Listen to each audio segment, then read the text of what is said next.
Let's go ahead and get started.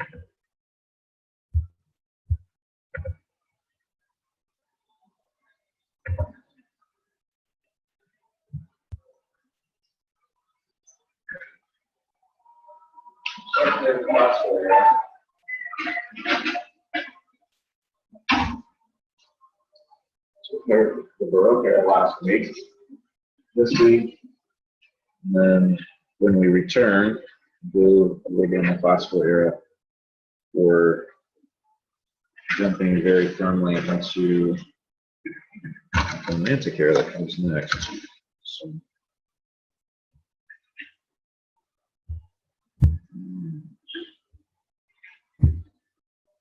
okay, first we got to set the context a little bit, and for that we start with the Enlightenment. So just to remind you from your high school history classes or any other history classes you may have taken while you've been here. So 18th century Europe, you've got several powers that are at play here, strongly dominating. Italy and Germany continue to maintain their independence. By the end of the century, you have revolutions in America and in France that impact some economic change in Europe. These economic changes include improvements to agriculture, which is going to boost food production, so we have an abundance of food, hopefully. Seriously rapid increase in both Europe and North America, so a little bit of a baby boom, if you will, as well as growth in manufacturing and trade. The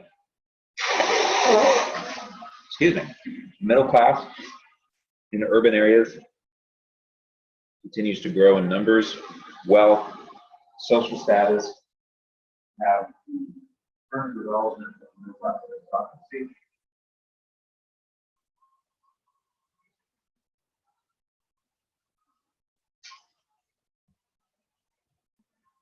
Those with land, the old feudal system begins to diminish quite a bit.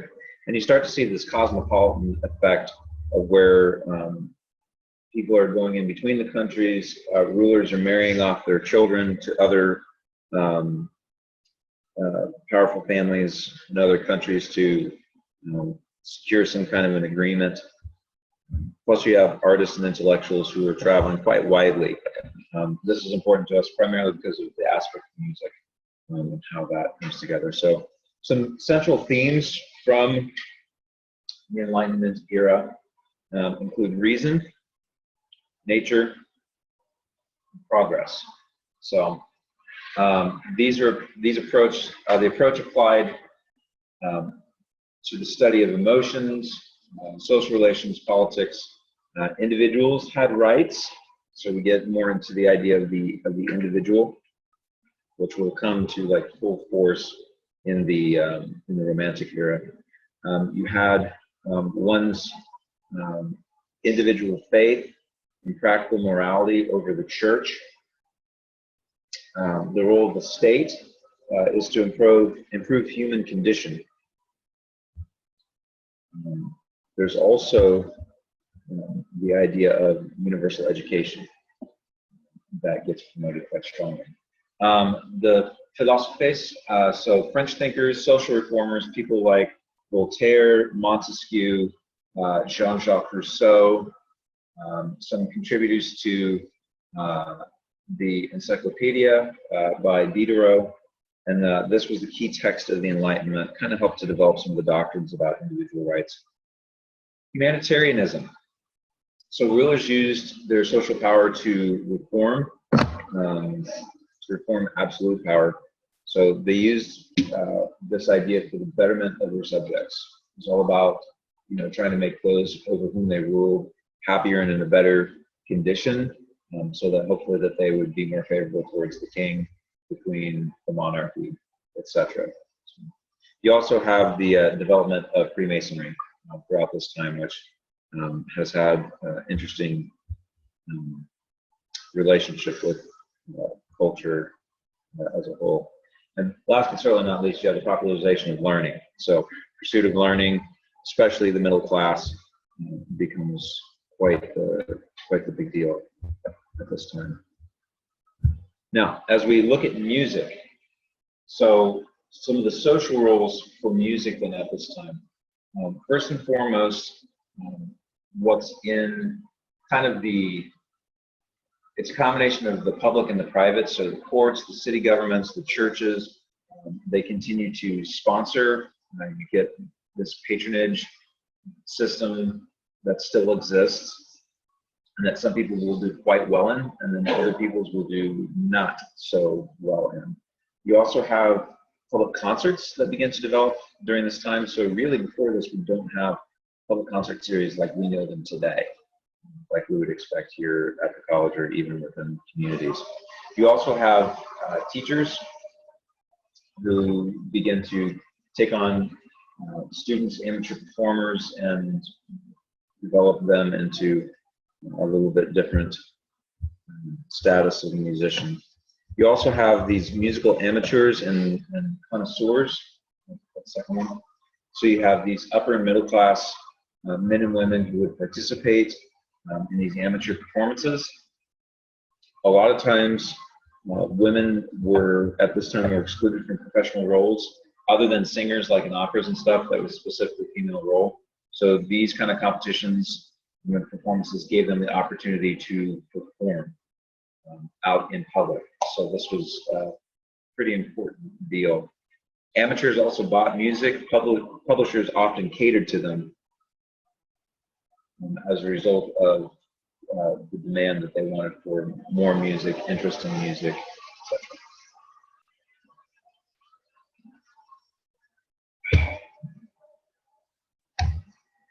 So you get an idea of what this can look like. This image dates from 1784, and it is a outdoor concert at Vauxhall Pleasure Gardens in London. And there is a vocalist right here, Mrs. Weichel. It says, sings from the balcony of the Moorish Gothic temple, accompanied by the orchestra behind her, while the writer Samuel Johnson and his companions eat in the supper box below, right down here. You can see the crowd standing out front here. So definitely more of these social type gatherings. And even back then, the way in which they did these concerts was much different than how we do them. Now we're used to going into a hall, being seated, we bring the lights down, we're quiet. Back in the classical era, these were kind of almost like going to the club, where it was definitely a social thing. People were up and talking, socializing, having something to eat or drink, and sometimes the music was difficult to discern over the din, the noise of people talking and carrying on. Definitely a different time. This is a handbill, a concert program for a benefit concert held March 1781, most likely in Paris. And you can see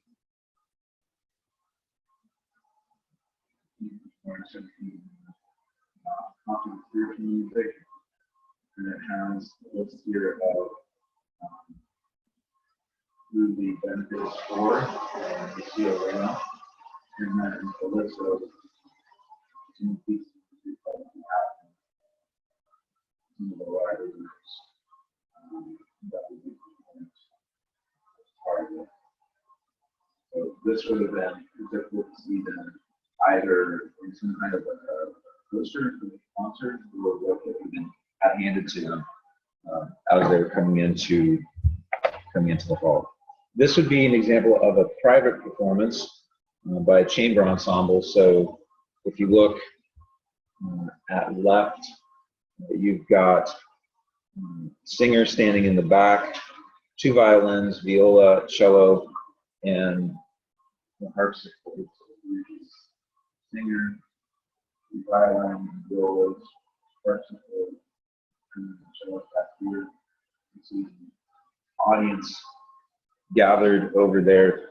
The presence of the woman sitting at the keyboard at the harpsichord and the similarity of dress, the wigs and stuff, worn by the musicians and listeners indicate that the performers were most likely skilled amateurs rather than professionals who would have been dressed a little closer to the way you'd expect servants, like in a big room. This one comes from the late 1760s. All right, well, that is tonight. Sorry about that. In the classical era, one of the big things that I'm excited about that happened is the development of musical journals and histories. So these catered to both amateurs as well as connoisseurs. The first universal histories of music were drafted during this time, first by a guy named Charles Burney, who wrote what's called a General History of Music, and then by a guy named John Hawkins, who wrote a General History of the Science and Practice of Music. My wife and I actually got to see Charles Burney's grave marker when we were in Westminster Abbey just a few weeks ago. That was really special for me because he played such a huge role in the study of music history and musicology. So it was kind of like, you know, this is where it all began. This is the guy who started it all. So it was, I guess, for people like who are really into rock and roll, it's kind of like going to Buddy Holly's grave marker or something like that, or Elvis's grave or something like that. So the interesting thing about Burney and Hawkins, so they were both writing a history of music at the same time. And keep in mind, this is 1776, so it's the same year as the American Revolution. So they were writing at the same time, and they were trying to get published first, because they realized that whoever got published first, their name would be the one that would be most likely remembered. So Burney realized that he was behind, and that there was no way that he was going to be able to write his entire book the way that he had laid it out and get it published before Hawkins did. So what he decided to do is do what's called a serial publication. So he broke it up into sections, and he published the first section of his book, the first volume, before Hawkins had the chance to publish his entire book. So technically, Burney is the first published music historian. Now, it took him like another 10, 12 years to get the entire thing done. But the important thing is he was published first. Hawkins published his whole book at once, but Burney got his first volume out.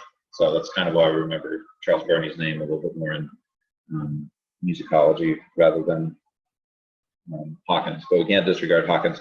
Same way, there was a guy named Johann Porco, who wrote Allgemeine Geschichte der Musik, a general history of music, which was also a serial one as well. Most of your big music people at this time are going to be likely either English or German, with the occasional Italian in terms of music history. Most of it will be English and German, which is why you have people like Burney, like Porco, who are leading the way in this.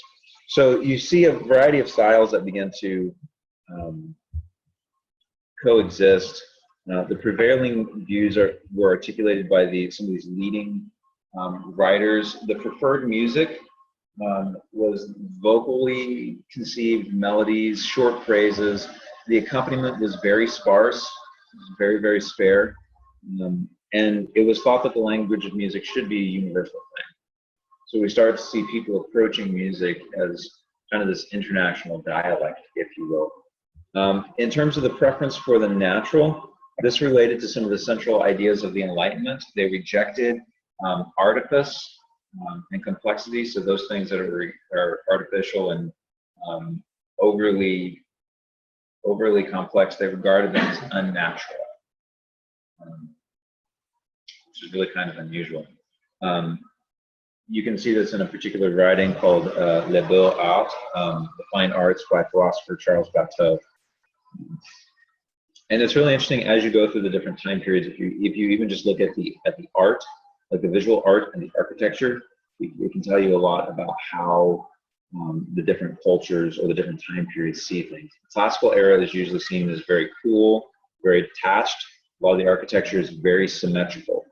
Like it is mathematically, like it's right angles, it's isosceles triangles, it is very, very put together. And then we get to the Romantic era and things change. Not too surprising, but it does. All right, some key terms. for styles. Three big ones: galant, infin and classical. So the galant style, it's a French term, and it's for a courtly manner. It means it's modern, it's sophisticated. The music itself is a little more free, a little more song-like. A lot of times you'll get these. Sorry, I'm trying to grab my YouTube. You get a lot of in terms of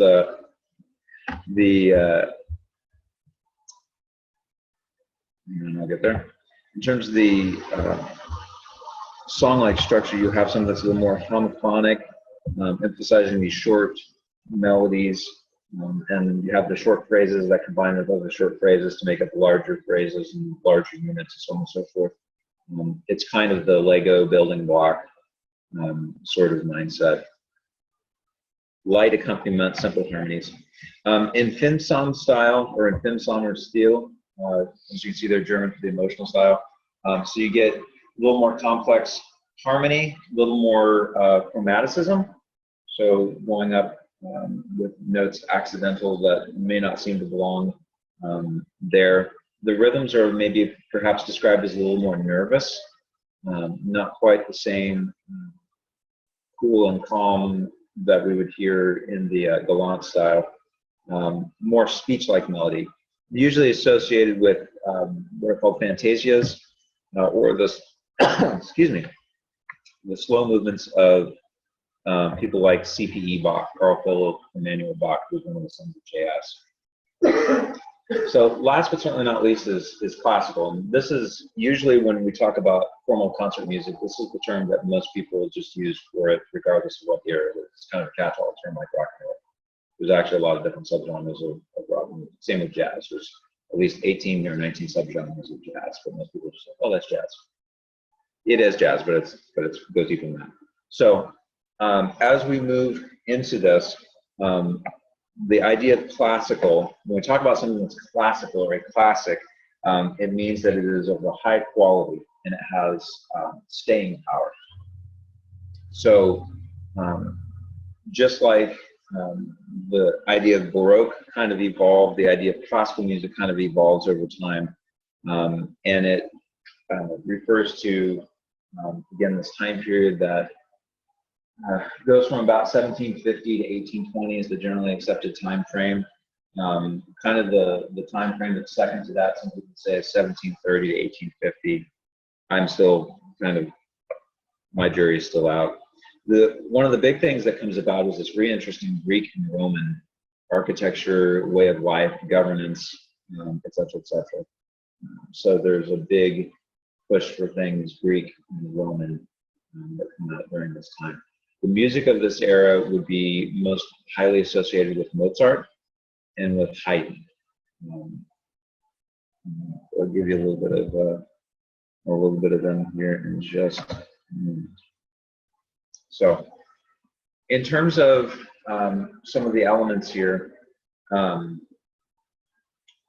the periodicity. So we're talking here about how long phrases of music are, how frequent rests are used within a piece of music, and the idea of segments relating to each other as parts of a larger whole. So we're talking about 2 and 4 measured phrases.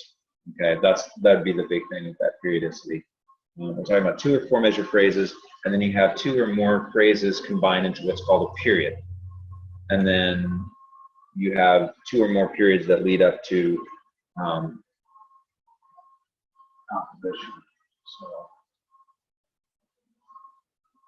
phrase, period, you get a couple of those.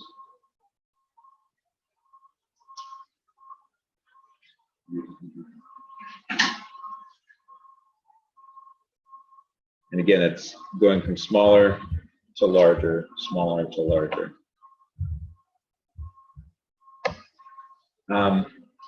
A lot of the terminology was borrowed from the study of rhetoric. So the text here, Versuch einer Einleitung zur Komposition, so an introductory essay on composition.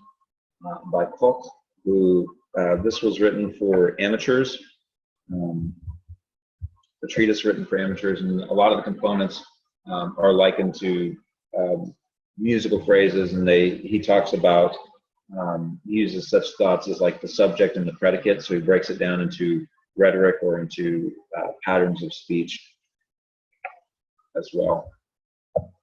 So the harmony is pretty straightforward at this time.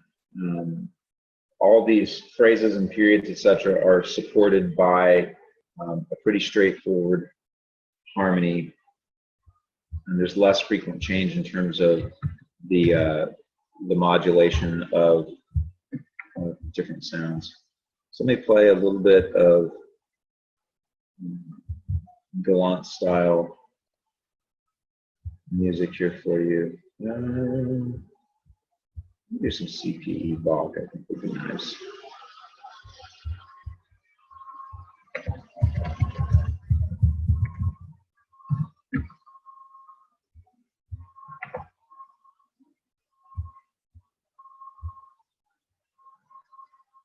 Okay, so this is CPE box. There we go. Okay, here we go. Organ Sonata No. 4. A minor.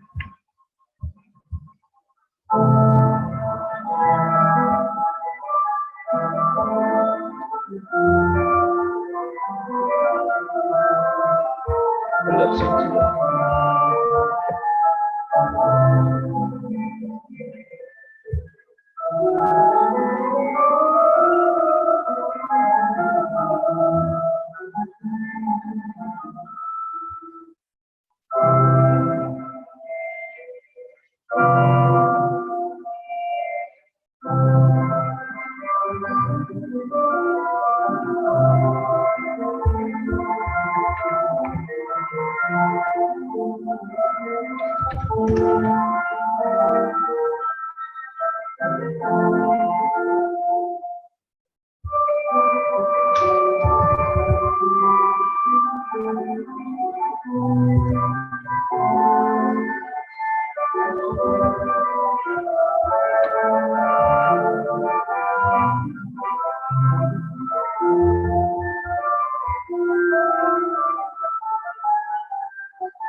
Get a little bit of a sense of that. Let me just go.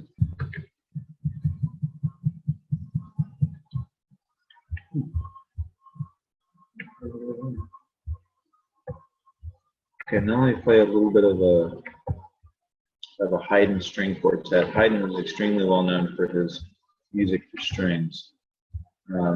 This is a group I actually heard over the weekend. This is the Dover String Quartet, playing Haydn's Quartet in B flat major.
Definitely get a sense of some of the textures that are being used in music genres too. So I'm just gonna make sure I'm on tracking where I'm supposed to be.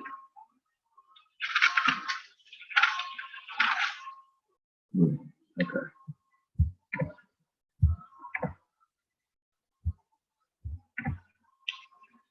Now, a couple of things about some of the musical styles. A lot of the music of this era has more of this sort of animation to it. This pulsing of the chords, as you hopefully heard in the Haydn Quartet, and there's some other rhythmic means. The pattern that's shown in the bottom part of the staff, right here, is what's called an Alberti bass figure, named after Alberti. So it's this pretty straightforward.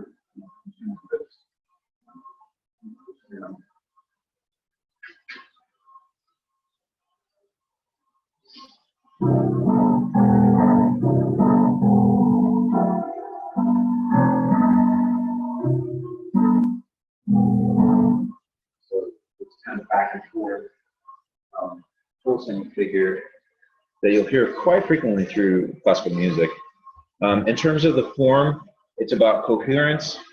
It's about the differentiation of material according to its function, and there's like definite beginning, middle, and ending parts. A lot of this music, again, is so formulaic that it's pretty easy to tell where you're at. Now, that's not just specific to classical music, that's very specific even to pop music today, or worship music. For example, about 3-4 years ago when dubstep became kind of all the rage, remember I was listening to a lecture on electronic dance music, and this guy said, try this, pick any dubstep piece, and he said, count the number of measures until the drop. He's like, I bet you $20 it will be 32 measures. I did it, and he was right. It's because there's this formula that a lot of people were following in terms of creating the music, that they were all hitting the same points. Their pieces of music were roughly the same length, and it would take them so long to get to certain bits. And so the idea of music being having some kind of standardized form to it is not new. In Mozart's time, it was so standardized and so like everybody knew approximately how it was going to go that Mozart actually wrote, he made a game out of it. He wrote a book that it was a short book of like little different pieces when we're talking about the phrases and the periods and the composition. It had several different periods, and what you did is you actually rolled dice. Whatever number came up on the dice, you flip to that page and you play that part of the composition, and then you roll it again and you flip to the next part of the composition. And it was so, it was put together so well that regardless of what numbers hit and what order you took them, you would always have that full composition by the time you were finished.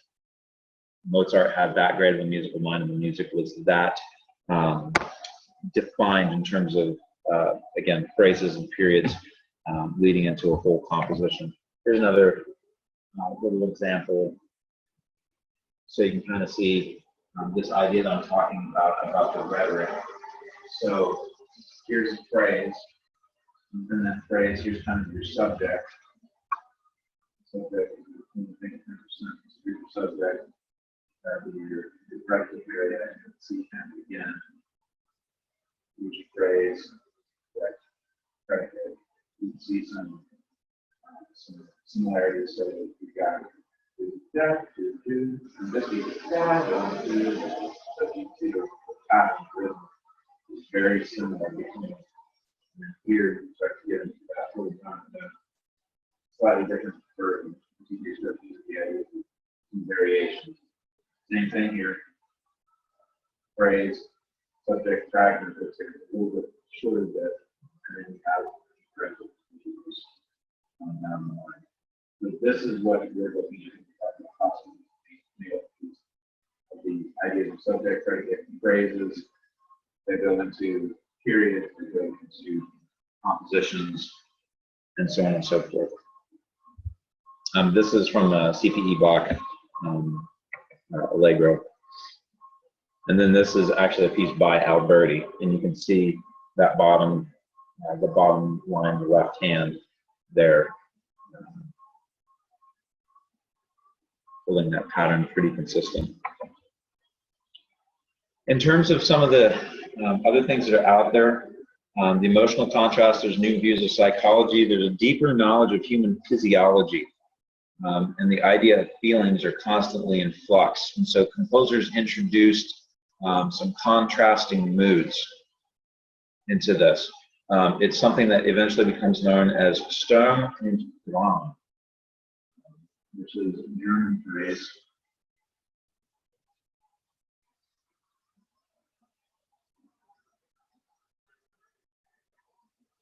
Scorn and stress.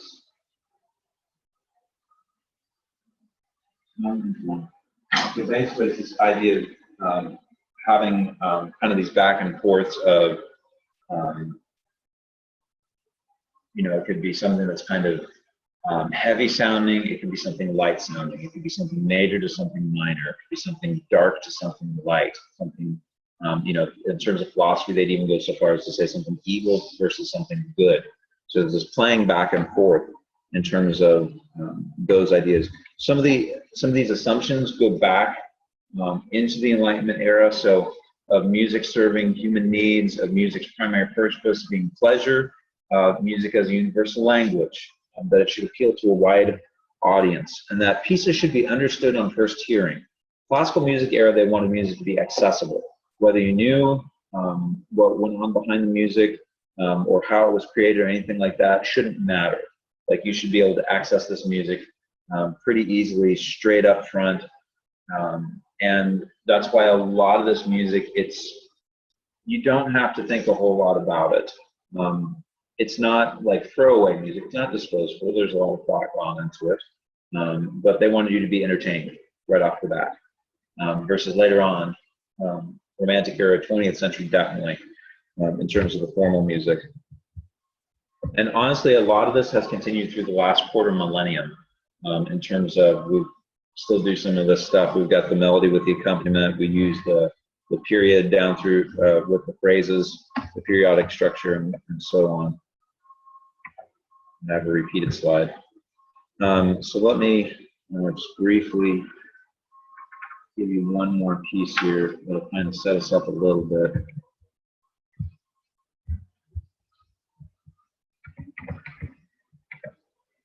Listen to Jimi Hendrix now.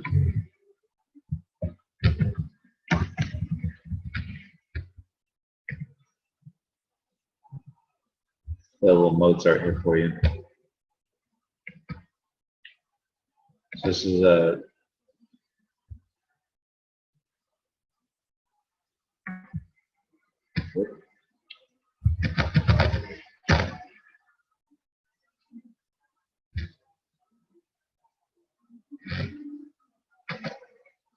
or Jimmy.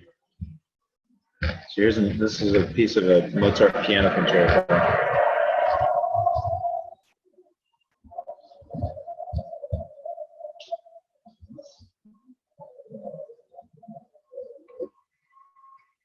We're seated.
Sorry, I'm running into some technical difficulties over here. Okay, I've just realized that my slides got labeled the wrong thing. So I'm going to jump into something here just real quick. In terms of talking about vocal music, which is what we were supposed to be covering, and unfortunately my slides got jumbled. So I'm going to talk just a little bit about the development of opera, because we're going to jump into opera, watching part of opera on Thursday. So in terms of the development of opera, opera began in Florence, Italy, shortly before 1600. And it was started by a group of intellectual leaders who wanted to revive the ancient Greek dramas and express them in a musical form. So the music was to be very expressive of the text, and the early operas consisted mostly of these recitatives, of these narrative bits, kind of like what we heard in Handel's Messiah. The original idea was to express recitatives, soon gave way to arias and to this virtuoso singing.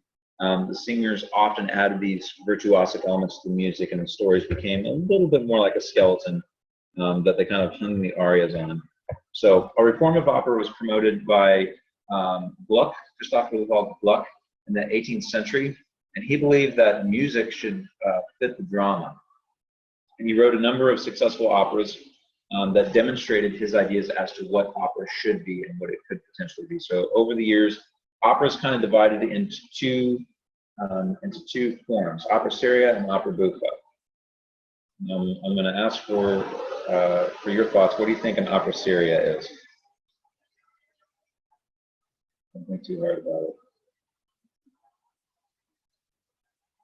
I heard it, but you're going to have to speak louder. Serious opera. Yeah, so this would be like your dramas. Opera buffa would be the comedic operas.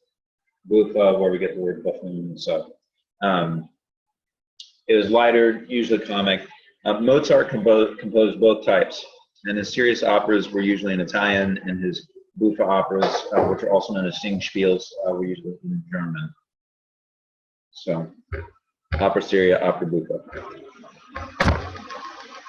Now, Mozart's operas usually had a little bit of a noble character to them. Operas had traditionally been about mythological characters.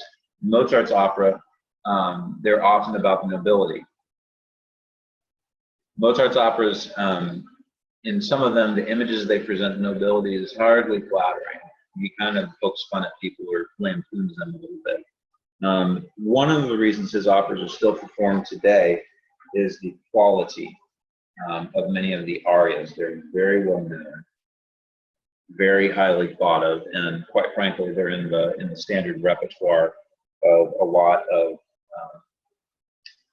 major musicians to this day. I practiced in college. I practiced a little bit of Mozart. My sister-in-law performed Mozart in a doctoral recital while she's in the process of studying for her PhD. So one of the biggest, there's several big Mozart works. There's Die Zauberflöte. There is the one that I want to mention next, which is Don Giovanni, which is the story of Don Juan, the famous lover. Spanish nobleman. His exploits with women are legendary in plays, operas, tone poems, etc. They're immortalized in a sense. So Mozart was commissioned by an opera company in Prague to compose another opera after the one that he'd done previously, which is called La Nozze di Figaro, the Marriage of Figaro, which is what we're going to watch on Thursday, or at least part of it. So his friend Lorenzo de Font was the librettist. He was probably the best librettist of the day. Excuse me. And he prepared libretti for Mozart operas and for operas of other people. So during his lifetime, Don Giovanni was not as successful as Marriage of Figaro, but it certainly is something that holds a fair level of popularity to this day. And in the overall scheme of Don Giovanni's works, I would put this and The Magic Flute, the Bathtub, is probably his two best opera series.